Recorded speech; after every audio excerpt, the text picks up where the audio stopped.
کہ حضرت محمد صلی اللہ علیہ وآلہ وسلم نے معراج کے دوران کیا کیا دیکھا تھا اور کن کن شخصیات کے ساتھ ملاقات کی تھی۔ معراج پیغمبر اسلام کی زندگی کے ان واقعات میں سے ہے جنہیں دنیا میں سب سے زیادہ شہرت حاصل ہوئی۔ عام روایات کے مطابق واقعہ ہجرت سے 1 سال پہلے 27 رجب کی شام کو پیش آیا۔ اس کا ذکر قرآن مجید میں بھی ہے اور حدیث میں بھی۔ قرآن یہ بتاتا ہے کہ معراج کس غرض کے لیے ہوئی تھی اور خدا نے اپنے رسول کو بالآخر کیا ہدایات دی تھی۔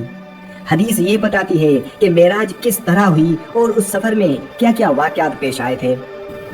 ماہ رجب کی 27ویں رات اللہ تعالیٰ کے حکم سے حضرت جبرائیل علیہ السلام نورانی مخلوق کے جھرمٹ میں جنتی براق لیے آسمان کی بلندیوں سے اتر کر حضرت ام بانی رضی اللہ عنہ کے گھر تشریف لاتے ہیں، جہاں پیغمبر اکرم حضرت محمد صلی اللہ علیہ وآلہ وسلم سو رہے ہیں، آنکھیں بند کیے، دل بیدار لیے آرام فرما رہے ہیں۔ حضرت جبریل امین ہاتھ باندھ کر کھڑے ہیں اور سوچ رہے ہیں اگر آواز دے کر جگایا تو بے ادبی ہو جائے گی۔ فکر مند ہیں کہ معراج کے دولہے کو کیسے بیدار کیا جائے۔ اسی وقت اللہ تعالیٰ کا ارشاد ہوتا ہے، اے جبریل میرے محبوب کے قدموں کو اپنے لبوں سے چوم لے تاکہ تیرے لبوں کی ٹھنڈک سے میرے محبوب کی آنکھ کھل جائے۔ تجھ کو میں نے اسی دن کے واسطے کافور سے پیدا کیا تھا۔ حکم سنتے ہی جبریل علیہ السلام آگے بڑھے اور اپنے کافوری ہونٹ محبوب دو عالم حضرت محمد صلی اللہ علیہ وآلہ وسلم کے قدموں سے مسک کر دیے۔ حضرت جبریل علیہ السلام کی ہونٹوں کی ٹھنڈک محسوس کرتے ہی حضرت محمد صلی اللہ علیہ وآلہ وسلم بیدار ہوتے ہیں اور دریافت کرتے ہیں، اے جبریل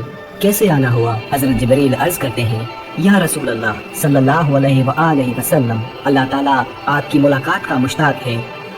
اس کے بعد آپ صلی اللہ علیہ وآلہ وسلم کی سواری کے لیے ایک جانور پیش کیا گیا جس کا رنگ سفید اور قد خچر سے کچھ چھوٹا تھا، برق کی رفتار سے چلتا تھا اور اسی مناسبت سے اس کا نام براق تھا۔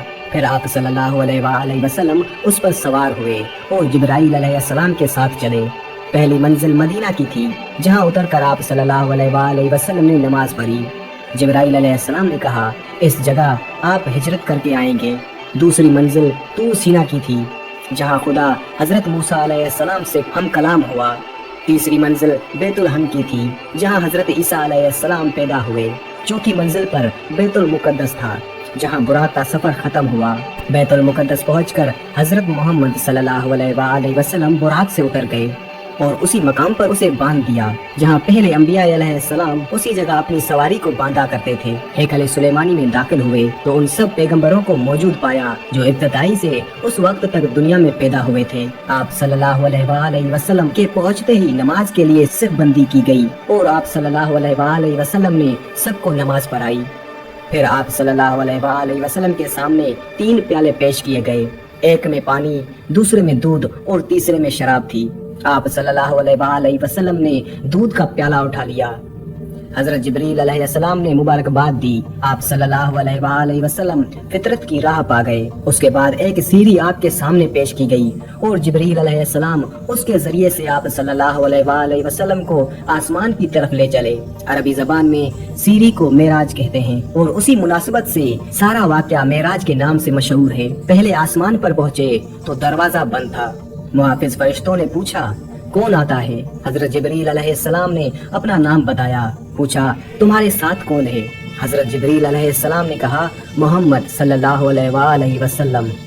پوچھا گیا، کیا انہیں بلایا گیا ہے؟ کہا ہاں۔ تب دروازہ کھلا اور آپ صلی اللہ علیہ وآلہ وسلم پر خیر مقدم کیا گیا۔ یہاں آپ صلی اللہ علیہ وآلہ وسلم کا تعارف فرشتوں اور انسانی ارواح کی ان بڑی بڑی شخصیتوں سے ہوا جو اس مرحلوں پر مقیم تھی۔ ان میں نمایاں شخصیت ایک ایسی بزرگ کی تھی جو انسانی بناوٹ کا مکمل نمونہ تھی۔ چہرے اور جسم کی ساخت میں کسی پہلو سے کوئی نقص نہ تھا۔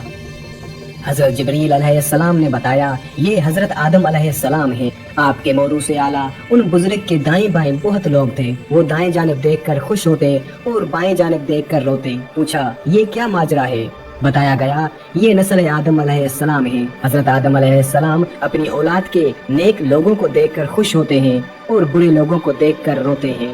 پھر حضرت محمد صلی اللہ علیہ وآلہ وسلم کو تفصیلی مشاہدہ کا موقع دیا گیا۔ ایک جگہ آپ نے دیکھا کچھ لوگ کھیتی کاٹ رہے ہیں اور جتنی کاٹتے ہیں اتنی ہی زیادہ بڑھتی چلی جاتی ہے۔ پوچھا، یہ کون ہے؟ کہا گیا، یہ خدا کی راہ میں جہاد کرنے والے ہیں۔ फिर देखा कुछ लोग हैं जिनके कपड़ों में आगे और पीछे पैबंद लगे हुए हैं और वो जानवरों की तरह घास चरते हैं। पूछा ये कौन है? कहा गया ये वो हैं जो अपने माल में से ज़कात खैरात कुछ ना देते थे। फिर एक शख्स को देखा कि लकड़ियों का गट्ठा जमा करके उठाने की कोशिश करता है और फिर वो नहीं उठा पाता तो उसमें कुछ और लकड़ियां भर लेता है।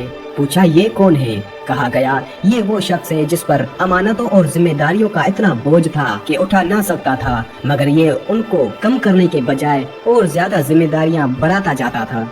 फिर देखा कुछ लोगों की जबानें और होंठ कैंचियों से कतरे जा रहे हैं। पूछा ये कौन है? कहा गया ये गैर जिम्मेदार मुकर्रर हैं जो बिला तकल्लुफ जबान चलाते और फितना बर्पा करते थे।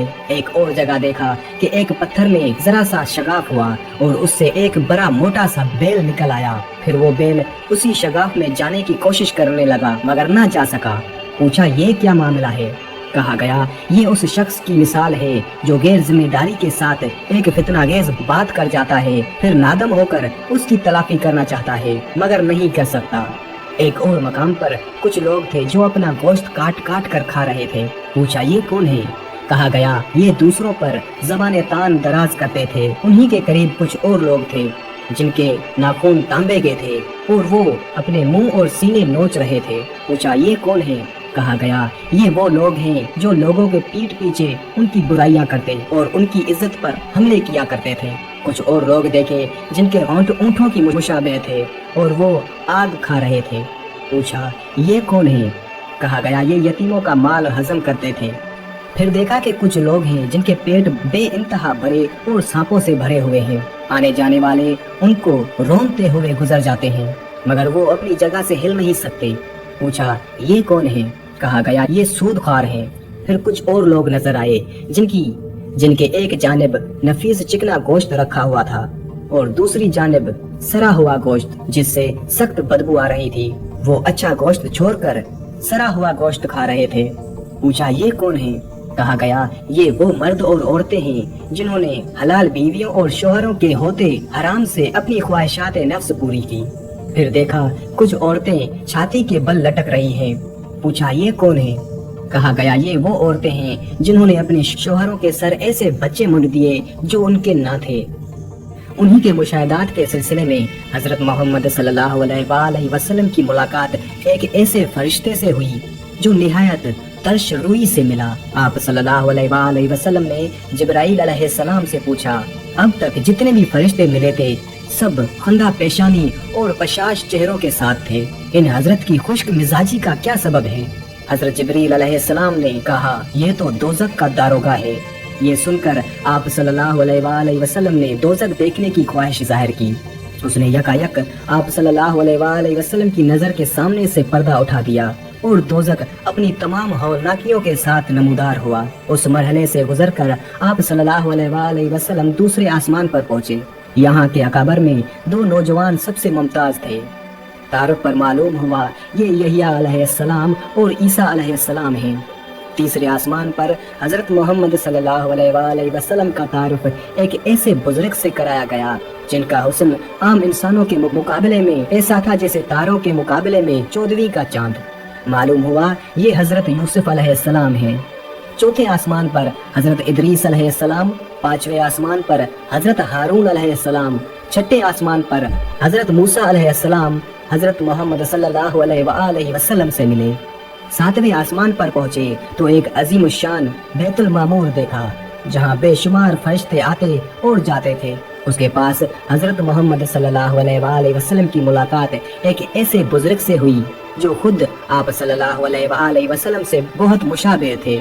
तारुफ पर मालूम हुआ ये हजरत इब्राहीम अलैहिस्सलाम हैं। फिर मजीद अर्तका शुरू हुआ यहाँ तक कि आप सल्लल्लाहु अलैहि वसल्लम सिदरतुल मुंतहा पहुँच गए जो पेशगाह रब्बुल इज्जत और आलम खल्क के दरमियान हद फसाइल की हैसियत रखता है। नीचे से जाने वाले यहाँ रुक जाते हैं और ऊपर से अहकाम और कवानीन बराह रास्त यहाँ आते हैं। उसी मकाम के करीब आप सल्लल्लाहु अलैहि वसल्लम को जन्नत का मुशाहिदा कराया गया और आप सल्लल्लाहु अलैहि वसल्लम ने देखा कि अल्लाह ने अपने साले बंदों के लिए वो कुछ मुहैया कर रखा है जो किसी आंखों ने ना देखा, ना किसी कान ने सुना और ना किसी जहन में उसका तस्वर तक गुजर सका। सिदरतुल मुंतहा पर जिब्राईल अलैहिस्सलाम ठहर गए और आप सल्लल्लाहु अलैहि वसल्लम तन्हा आगे बढ़े। एक बुलंद सतह पर पहुंचे तो बारगाह जलाल सामने थे। हम कलामी का शरफ बख्शा गया। जो बातें अरशाद हुई उनमें से चंद ये हैं। हजरत मोहम्मद सल्लल्लाहु अलैहि वसल्लम को अपनी उम्मत के लिए नमाज तोहफे के तौर पर दी गई। सूरह बकरा की आखिरी 2 आयात तालीम फरमाई गई। शिर्क के सिवा दूसरे सब गुनाहों की बख्शिश का इम्कान जाहिर किया गया। अरशाद हुआ कि जो शख्स नेकी का इरादा करता है उसके हक में एक नेकी लिख जाती है और जब वो उस पर अमल करता है तो 10 नेकियां लिखी जाती हैं, मगर जो बुराई का इरादा करता है उसके खिलाफ कुछ नहीं लिखा जाता और जब वो उस पर अमल करता है तो एक बुराई लिखी जाती है। पेशी खुदाबंदी से वापसी पर नीचे उतरे। वापसी के सफर में आप सल्लल्लाहु अलैहि वसल्लम उसी सीढ़ी से उतरकर बैतुल मुक़द्दस आए। यहाँ पर तमाम पैगंबर मौजूद थे। आप सल्लल्लाहु अलैहि वसल्लम ने उनको नमाज पढ़ाई जो गालिबन फजर की नमाज थी। फिर बुराक पर सवार हुए और मक्का वापस पहुँच गए।